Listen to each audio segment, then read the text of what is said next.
The Idrissides, a dynasty that left a profound mark on the history of Morocco and the Maghreb, originated during a period of significant upheaval within the Islamic world.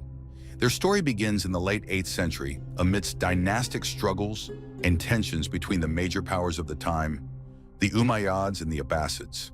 Idris I, the founder of this dynasty, was a direct descendant of the Prophet Mohammed through his grandson Hassan. He grew up during a time when power struggles between Arab clans tore apart the unity of the Ummah. In 786, the Battle of Faq near Mecca ended disastrously for the supporters of the Alids, descendants of Ali, the Prophet's cousin and son-in-law.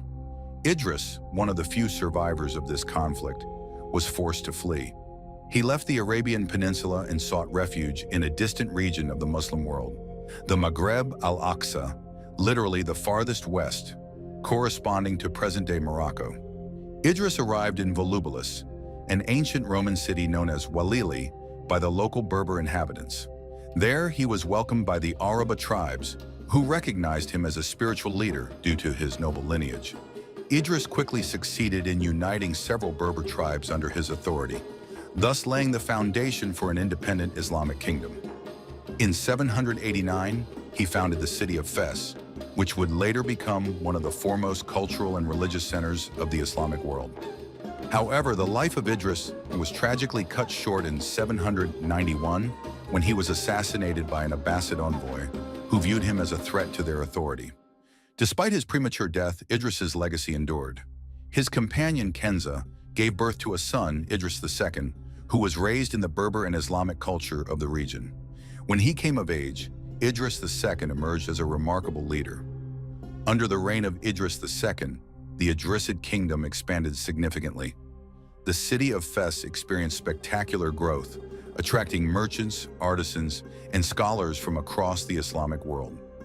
Idris II also reorganized the government by establishing a centralized administration and strengthening alliances with Berber tribes. During this time, Fes became a crossroads of knowledge and spirituality, notably through the establishment of mosques, libraries, and schools. The famous Qarawiyyin Mosque, founded in the 9th century, is one of the symbols of this flourishing era. The Idrissides played a key role in the Islamization of the Maghreb. Before their arrival, many regions of Morocco were still largely animist or Christian. By relying on the teachings of Islam and respecting local traditions, the dynasty successfully integrated these populations into their kingdom. This process gave rise to a unique Moroccan Islamic culture, blending Arab, Berber, and African influences.